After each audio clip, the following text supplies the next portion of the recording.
Il se passe quelque chose de très étrange en ce moment dans les coulisses du gouvernement le plus puissant du monde. La semaine dernière, Barack Obama, l'ancien président des États-Unis, a dit quelque chose qui a laissé des millions de personnes sans savoir comment réagir. Que s'est-il passé après cette déclaration ? Cela a déclenché une série d'événements si troublants que, jusqu'à présent, personne n'a réussi à donner une véritable explication à ce qui se cache derrière tout cela. Barack Obama a abordé le sujet des extraterrestres, mais a-t-il révélé plus qu'il n'aurait dû ? Les gouvernements du monde cachent-ils quelque chose qui pourrait changer à jamais la façon dont l'humanité perçoit la réalité ? Aujourd'hui, je vais te révéler des choses surprenantes, et nous enquêterons ensemble sur chaque détail des événements. Je suis le pasteur Antoine Junior, et si tu veux grandir spirituellement chaque jour, apprendre la parole de Dieu de manière simple, alors abonne-toi à la chaîne et active les notifications. D'accord, maintenant, allons-y. Tout a commencé le 14 février 2026.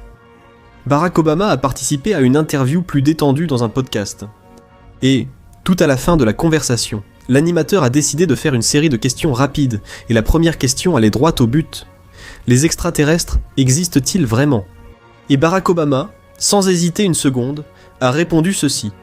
Ils sont réels, mais je ne les ai pas vus, et ils ne sont pas gardés dans la zone 51.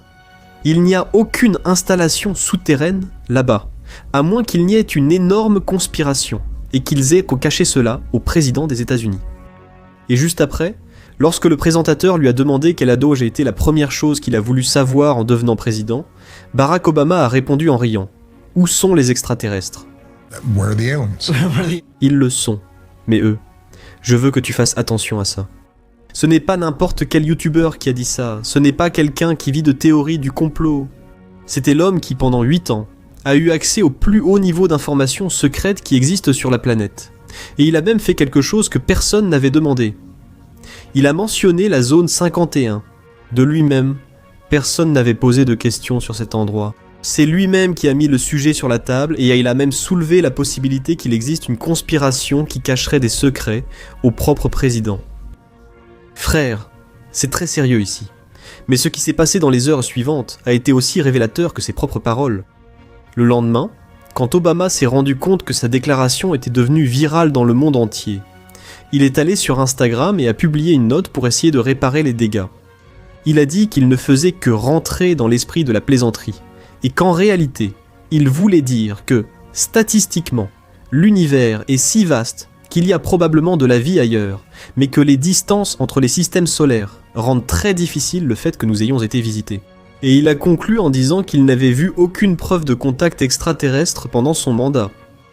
Et c'est là que l'histoire devient intéressante, parce que si ce n'était vraiment qu'une plaisanterie, pourquoi un ancien président aurait-il besoin de publier une note officielle pour corriger ce qu'il a dit ?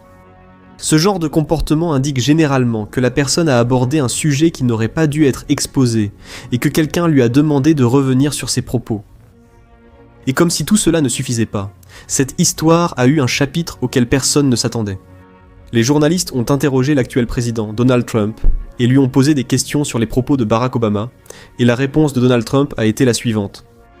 Je ne sais pas si elles sont réelles ou non, mais je peux te dire que Barack Obama a divulgué une information confidentielle. Il n'aurait pas dû faire ça. Il a commis une grosse erreur. Il a révélé quelque chose qui faisait partie des informations classifiées. Mes frères, réfléchissons ensemble à ce qui s'est passé ici. Trump n'a pas dit qu'Obama mentait, comme il le fait habituellement chaque fois que quelque chose est inventé. Il a fait exactement le contraire. Il a accusé Obama d'avoir révélé un secret d'État. Et s'il existe un secret d'État sur les extraterrestres qui peut être révélé, alors il y a quelque chose de réel qui est caché. Là, que la situation atteint un niveau que nous n'avons jamais vu auparavant. 5 jours avant cette interview, Donald Trump a publié sur son réseau social un ordre inédit dans l'histoire des États-Unis. Il a déclaré qu'il ordonnait au secrétaire à la Défense et à d'autres départements du gouvernement de commencer à identifier et à publier les dossiers liés à la vie extraterrestre et aliens, aux phénomènes aériens non identifiés et aux ovnis. Ce sont les mots exacts d'un président américain en exercice, écrits dans un document public, utilisant les termes « vie »,« alien » et « extraterrestre ». Autrement dit, c'est quelque chose qu'aucun président des États-Unis n'avait jamais fait auparavant. Mais cette ordonnance va-t-elle vraiment révéler quelque chose de vrai ? C'est ici que nous devons faire preuve de discernement, car ce qui est en jeu peut être bien plus grand que ce que nous voyons. Je vais te le révéler dans un instant.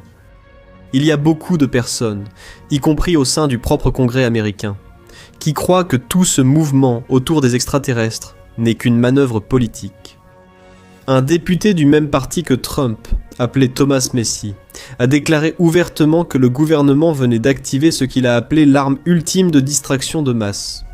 Selon Massie, toute cette histoire de dossiers extraterrestres serait utilisée pour détourner l'attention du public. Des documents concernant Jeffrey Epstein, ce milliardaire qui a été condamné pour des crimes contre des mineurs. Les dossiers d'Epstein sont publiés petit à petit, et ils contiennent les noms de personnes très puissantes dans la politique américaine et ailleurs. Et Massie a dit « Mais les dossiers d'Epstein ne vont pas disparaître, même à cause des extraterrestres. » Et, d'un autre côté, il y a ceux qui disent que cette révélation est quelque chose de sérieux, et qui va bien au-delà de toute querelle entre politiciens. Et la raison à cela, c'est que cette discussion sur les ovnis n'a pas commencé maintenant avec Obama ni avec Trump, elle avait déjà lieu au Congrès américain. Avant tout cela, un ancien officier du renseignement, appelé David Grush, a été convoqué au Congrès des États-Unis. Et il a témoigné, sous serment, que le gouvernement américain possède une technologie qui n'est pas compatible avec la technologie connue des États-Unis, et qu'il détient des restes biologiques d'un être non humain. Et faites attention, il a dit cela sous serment. S'il ment, il peut être emprisonné.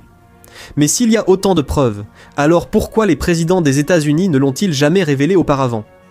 Frères, c'est là que l'histoire devient vraiment inquiétante, car il existe des rapports selon lesquels d'autres présidents ont déjà essayé d'accéder à ces informations et ont tout simplement été bloqués.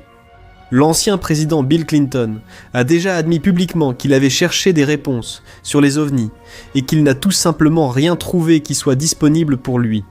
On lui a dit qu'il n'y avait rien qu'il puisse faire à ce sujet.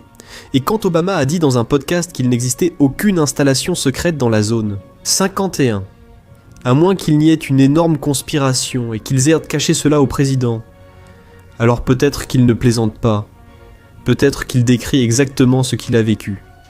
Certains analystes disent que la raison pour laquelle aucun président ne parvient à accéder à ces informations, c'est que les matériaux et les technologies récupérées par le gouvernement auraient été transférées à des sociétés privées, à des entreprises privées du secteur militaire et aérospatial.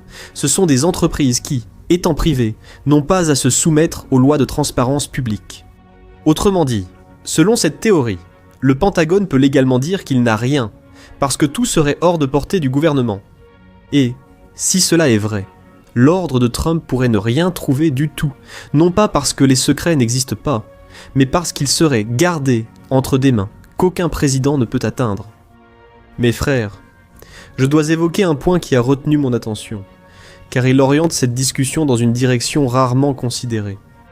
Le vice-président des États-Unis, J.D. Vance, a fait une déclaration à ce sujet, qui est pratiquement passée inaperçue ici au Brésil. Quand on lui a posé des questions sur les ovnis, il n'a pas répondu comme un politicien, il a répondu comme un homme de foi. Il a dit ceci: « Je crois fermement qu'il existe des forces espirituais atuando no mundo físico que beaucoup d'entre nous ne voient pas et ne comprennent pas. Si une personne voit un extraterrestre, peut-être que moi je verrai un ange ou un démon. Regardez ça, mes frères. » Le vice-président des États-Unis n'a pas considéré ce phénomène comme quelque chose de scientifique, il l'a vu comme quelque chose de spirituel. Cela devrait nous amener à nous arrêter et à réfléchir, car la parole de Dieu dit exactement cela. Il y a des milliers d'années, l'apôtre Paul a écrit dans Éphésiens, chapitre 6, verset 12, ce qui suit. « Notre lutte n'est pas contre des personnes de chair et de sang, mais contre les pouvoirs, les autorités, contre les dominateurs de ce monde de ténèbres, contre les forces spirituelles du mal dans les lieux célestes. » Autrement dit, ce sont des êtres qui agissent dans une dimension que nos yeux ne peuvent pas voir, mais qui exercent une influence réelle sur ce monde. Frères, la Bible n'a jamais dit que nous sommes seuls dans l'univers. Elle a toujours affirmé qu'il existe une réalité spirituelle opérante autour de nous, qui, conceptuellement, est réelle, qui est puissante et dont beaucoup ont l'intention de tromper l'humanité. Si Satan a le pouvoir de se transformer en ange de lumière, comme l'a écrit l'apôtre Paul dans 2 Corinthiens, chapitre 11, verset 14, qu'est-ce qui empêche ces forces spirituelles, de se présenter au monde d'une manière que l'humanité moderne accepte. Parce qu'un démon qui apparaît comme un démon, vous serez d'accord avec moi, le monde le rejette immédiatement, n'est-ce pas? Mais un être qui apparaît comme une intelligence venue d'une autre planète, là, le monde fait des recherches, le monde finance, le monde admire, et dans de nombreux cas, les gens placent cela au-dessus de Dieu lui-même. Et l'apôtre Paul a été encore plus précis lorsqu'il a écrit au sujet des derniers temps. Regardez ce qu'il a dit dans 2 Thessaloniciens, chapitre 2, versets 9 et 10. Il a dit ceci: « La venue de ce méchant se fera, selon l'action de Satan, avec toute la puissance, avec sinais e com maravilhas de mentira, le mensonge, avec toute la tromperie, d'injustice, pour ceux qui périssent, parce qu'ils ont rejeté l'amour, la vérité qui aurait pu les sauver. Regardez bien ceci, frères. » Paul a parlé de prodiges mensongers, de signes qui impressionnent les yeux, de phénomènes que personne ne peut expliquer. Et tout cela parce que les gens ont rejeté l'amour, la vérité qui aurait pu les sauver, frères. Ce n'est pas une coïncidence que jamais auparavant dans l'histoire de l'humanité les gens n'aient été aussi fascinés par la vie terrestre et en même temps aussi éloignés de la parole de Dieu, n'est-ce pas? Alors que des milliards de dollars sont investis dans des télescopes et des antennes géantes pour essayer d'entendre des signaux venant de l'espace, les églises deviennent de plus en plus vides. Pendant que le monde regarde vers le ciel à la recherche d'êtres inconnus, il ignore ce que Dieu a déjà révélé et qui est déjà venu habiter parmi nous. J'ignore ce que révéleront désormais les archives américaines. Et je ne peux pas non plus affirmer que toutes les choses que les gens voient sont des manifestations démoniaques. Parce qu'il existe des phénomènes naturels, il existe des technologies militaires qui sont secrètes. Il y a des choses que la science expliquera encore, mais ces cas qui ne rentrent dans aucune explication terrestre, ces cas qui défient toute la technologie que nous connaissons, ceux-là doivent être examinés avec discernement spirituel. Parce que Jésus lui-même a averti que, dans les derniers jours, le pouvoir de la tromperie serait si grand que, si possible, même les élus seraient trompés.